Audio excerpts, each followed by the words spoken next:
Hi there, my name is Eric, and this is a presentation on shutter speed. What is shutter speed? Shutter speed is the time allotted for an exposure to take place. To create an exposure on a sensor or light-sensitive medium like film, two components of light are required.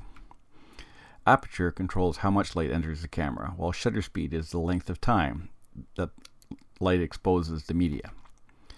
Together, the two parameters create the exposure. Well, what's a shutter exactly then? The shutter is the mechanism which allows the camera to time an exposure.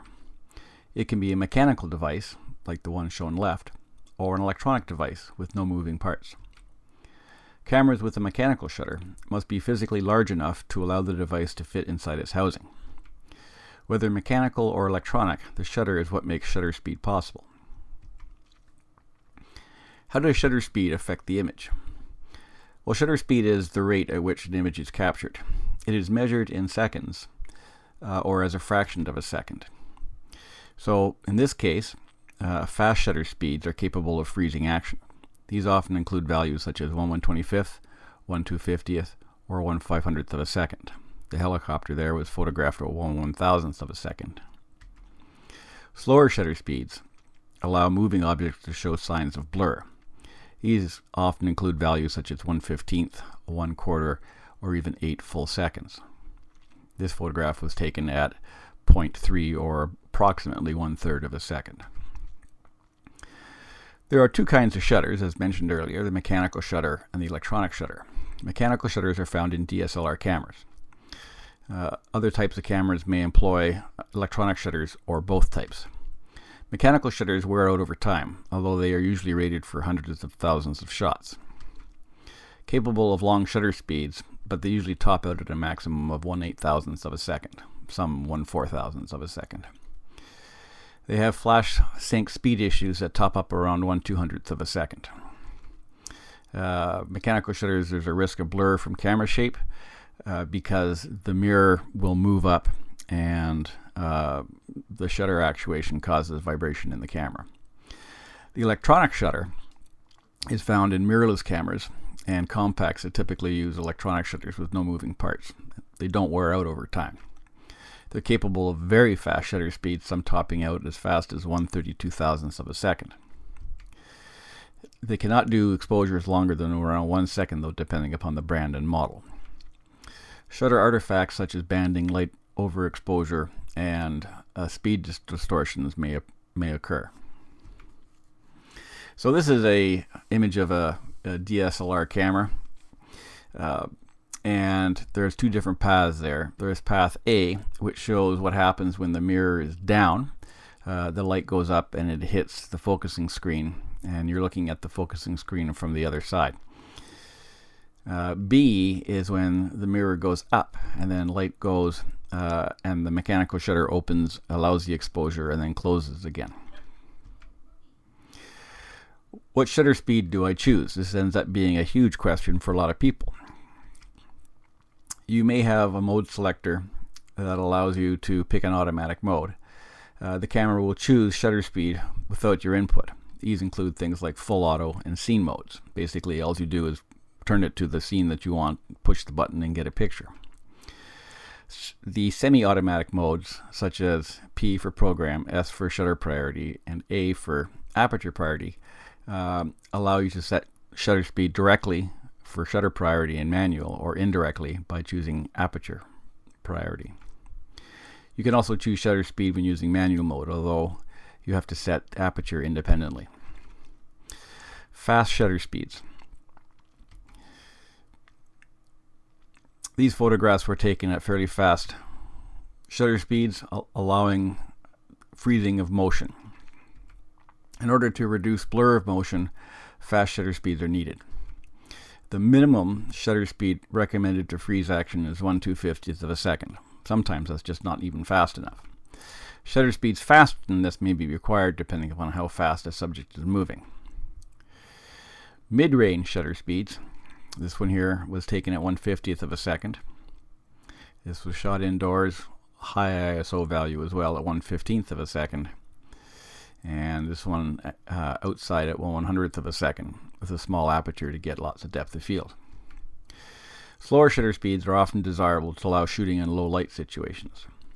Exposure times from 1/15th to 1/125th of a second will not prevent motion blur, but may be used in improving depth of field. If things are moving slowly, motion blur typically isn't an issue. In places where no flash is allowed or when utilizing ambient light with flash, low mid-range shutter speeds may be required. I use a lot of these values for portrait photography. Slow shutter speeds. These are examples of photographs taken at fairly slow shutter speeds. Often in these situations, you need a tripod, or you need to have some way of preventing the camera from moving. Slow shutter speeds typically range from 1/15th down to a full second. A tripod is pretty much essential for these, although there are situations where you can get away without one. Used in very low light situations or to really show the effects of motion. Not used typically when photographing people or animals, because there's likelihood that they're going to move and you're going to get blur from any kind of motion. Long shutter speeds. So these are photographs taken with over 1 second in length. This one here is a 15-second exposure, and this is a 6-second exposure. Most of my photographs that are taken with long ones I use a tripod with. Occasionally I'll put it on a rock or a ledge or something. Shutter speeds over 1 full second require use of a tripod. Long exposures in daylight are possible with the use of a neutral density filter. A variable neutral density filter is an awesome thing because you can change how dark the filter is.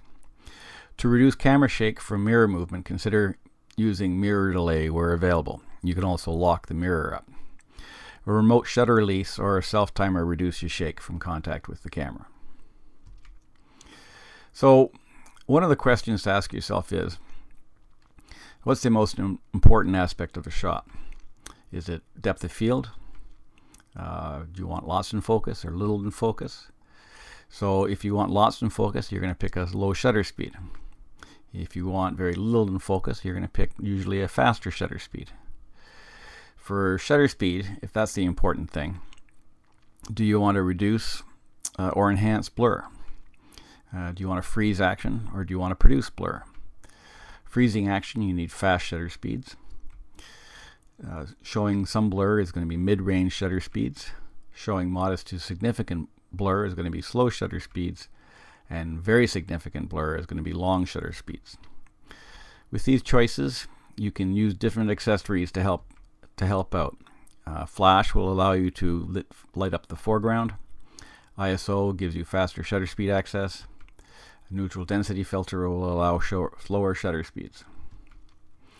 So these are examples of using photographs with flash. I like to shoot with lower shutter speeds. If I find I use high shutter speeds, I end up with darker backgrounds. Lower shutter speeds allows more ambient light in. Higher ISO values lets you shoot at faster shutter speeds than otherwise might be possible. These were taken with an ISO of 800 and giving me a shutter speed of 1/800th of a second. Neutral density filter lets you slow down to shutter speeds you couldn't otherwise do. So this was photographed at 1/10th of a second. That's the shortest I could do given the light. This was photographed at 15 seconds because I had a neutral density filter on board. As shutter speed gets longer and longer, blur increases. You can see that as the shutter speed increases, the amount of blur gets to the point that it looks like these children disappear. Fast moving things can look like they disappear totally. Moving water appears gentler and softer with longer shutter speeds. This is 1 second.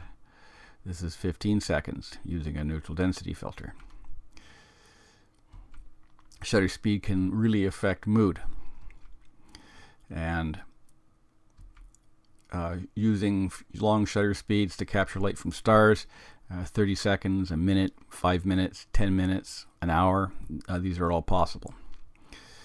and you can see things as you haven't seen them before. It's amazing what long shutter speeds will do, and some of the interesting things you can do.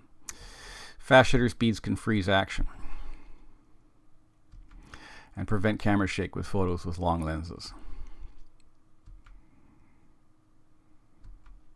In low light, I bump up the ISO to improve shutter speeds.